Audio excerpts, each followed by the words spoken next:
હવાલા લેવાનું માફિયાઓનું હતું, પણ હવે તો હવાલા લેવાનું કામ જાણે રાજકોટ પોલીસે લઈ લીધું હોય તેવું લાગી રહ્યું છે। કારણ કે થોડા વર્ષો પહેલા પણ એક હવાલા કાંડ રાજકોટમાં થયો હતો। ત્યારબાદ પોલીસ કક્ષના ઉચ્ચ પોલીસ અધિકારીઓ તેમજ પીઆઈ, પીએસઆઈ અને પોલીસ કોન્સ્ટેબલ સહિતના લોકોને બદલી તેમજ ફરજ મુક્ત કરવા સુધીના પગલાં લેવામાં આવ્યા હતા। તો આ તકે રાજકોટ પોલીસના એ ડિવિઝન પોલીસ દ્વારા હવાલાનો દોર યથાવત રાખ્યો હતો, જેના ભાગરૂપે એક વૃદ્ધે પોતાનો જીવ ગુમાવવાનો વારો આવ્યો છે।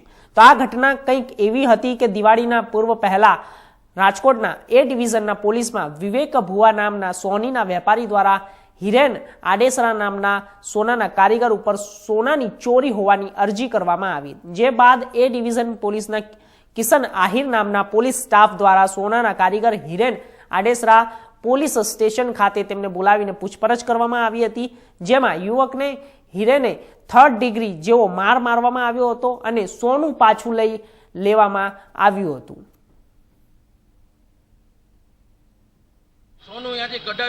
રાજકોટ પોલીસનું હવાલા કાંડ ફરી ધગધગતું થયું છે। ત્યારે થોડા દિવસ પહેલા સોની વેપારીએ પોલીસના ત્રાસથી અને સોની જે માલિક છે શોરૂમના તેના ત્રાસથી આપઘાત કર્યો હતો, જે અત્યારે મુદ્દો ભારે ચર્ચામાં આવ્યો છે। ત્યારે આપણી સાથે ફરિયાદીના પુત્ર અને પરિવારજન છે, આપણે એમની સાથે વાત કરીશું।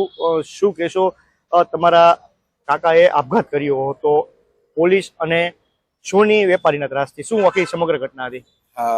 મારું નામ તેજસ વિનોદભાઈ આડેસરા છે, રાજકોટ રહેવાસી। જે મારા કાકા અશ્વિનભાઈ આડેસરા છે તે મૃત્યુક વ્યક્તિ મારા કાકા થાય છે, અને પોલીસ અને વેપારીના ત્રાસથી આપઘાત કરવાનો કિસ્સો એવો બન્યો કે પહેલા તો વેપારી જ વધારે ત્રાસ દેતા હતા, અને વેપારી દ્વારા જ પોલીસને પોતાના શોરૂમે બોલાવી અને સમગ્ર માહિતી જણાવી અને પોલીસે ફરી પછી આમાં પોલીસ પછી ઇન્વોલ્વ થઈ। તેજસભાઈ, સમગ્ર મામલો શું હતો? કારણ કે મામલો ક્યાંથી ઉદ્ભવ્યો હતો અને કઈ રીતે આખો બનાવ બન્યો હતો?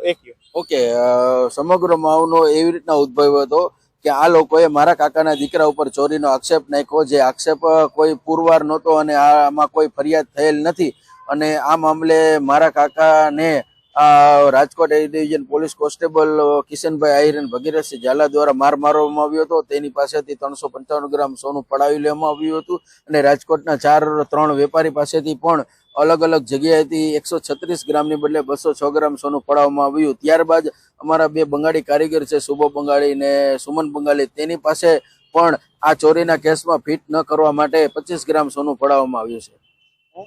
તમે શું કહેશો? તમે એમના પુત્ર છો, તમે એ શોરૂમમાં કામ પણ કરતા હતા, શું આખી ઘટના કઈ રીતે બની હતી?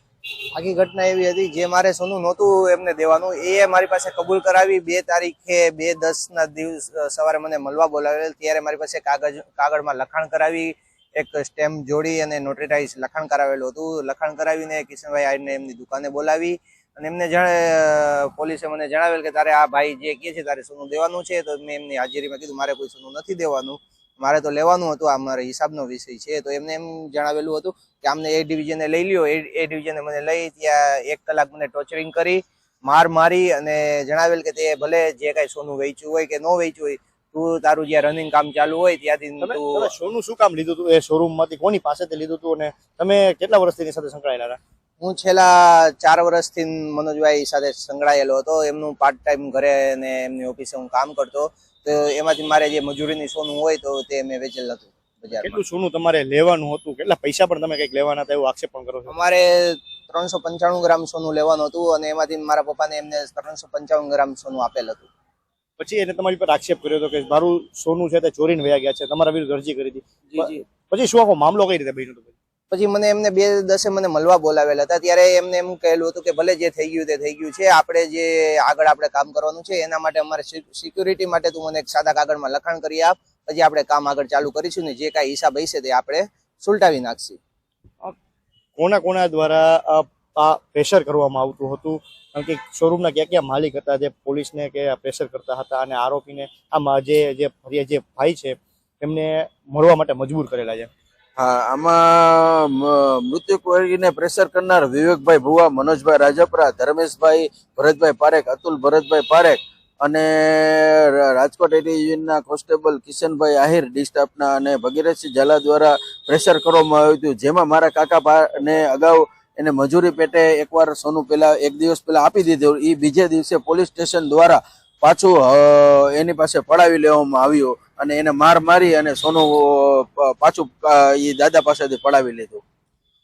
દાદાને માર પણ માર્યો હતો અને સોનું પણ પાછું પડાવી લીધું, તમે એમ કહો છો. તમે આ બાબતે તો થાણાના ઇન્ચાર્જ જે છે બારોટ સાહેબ તેમને વાત કરી લીધી? હા સાહેબ, ત્યારે અમને કોઈ જાણ નહોતી. ત્યારે એવું કહેવામાં આવ્યું હતું કે સાહેબ રજા ઉપર છે. એટલે અમે અમારા કાકાના દીકરાને બીજે દિવસે જામીન ઉપર મુક્ત કરાવી અને આ સમગ્ર મામલો એને કહેલ કે ભાઈ હવે તમને તમારું સોનું મળી ગયેલ છે તો અમને અમારા ચેક અને આપણે નોટરી લખાણ પાછું આપી દો. તો વિવેકભાઈ દ્વારા મારા કાકાને એવું કહેવામાં આવ્યું કે આમાં કોઈ તમે ઇન્ટરફિયર થાવમાં હજી તમને તમારા દીકરાને બેયને અમે હેરાન કરી દેશું અને બહુ કાંઈ ઓલું કરશો ને તો અમે તમને મરવા માટે મજબૂર કરશું. એ આઉટ ટોર્ચરિંગ કરતા હતા. કારણ કે આ વ્યક્તિ વિવેકભાઈ ભુવા છે ને, મને કિશનભાઈ આહિર અને વિવેકભાઈ ભુવા દ્વારા એવું કહેવામાં આવ્યું કે આ ભાઈ કોઈ ભરત બોગરાના ભાણે જ થાય છે. અમને ખ્યાલ નથી થતા હોય, પણ ભરત બોગરાના નામે ઘણી જગ્યાએ આ ભાઈએ ધમકી આપેલી છે. મહત્વની બાબત, તમારા જે કાકા છે અશ્વિનભાઈ, તેમને સુસાઇડ કર્યું હતું. શું સુસાઇડ નોટમાં ઉલ્લેખ શું હતો અને શું વાત કરી તેને? ઓકે, મારા કાકાએ સુસાઇડ નોટમાં એવો ઉલ્લેખ કરે છે કે રાજકોટ એ ડિવિઝનમાં મારો 30 લાખ રૂપિયાનું સોનું પડાવેલું છે અને આ 4 વેપારીઓ દ્વારા મને માનસિક ત્રાસ આપી અને મને મરવા માટે મજબૂર કરેલ છે, જેમાં આ એ ડિવિઝનના 2 પોલીસ કોન્સ્ટેબલ્સનો પણ સમાવેશ થવામાં આવે છે. તમારા એક સ્વજનની છત્રછાયા ગુમાવી છે, કઈ રીતનો તમારે ન્યાય જોઈ છે, કેવી આશા છે ન્યાયની? અમે અમારા સ્વજનની જે છત્રછાયા ગુમાવી છે, અમારે ન્યાયની માગણી એવી છે કે રાજકોટ શહેર પોલીસ કમિશનરને નમ્ર વિનંતી કે આ તમામ વ્યક્તિ 4 વેપારી અને 2 પોલીસ કોન્સ્ટેબલ દ્વારા જે અમારા કાકાને ટોર્ચરિંગ કરી અને મરવા માટે મજબૂર કર્યા છે, તો આ એક કિસ્સો બની ગયો છે માનવ વધનો.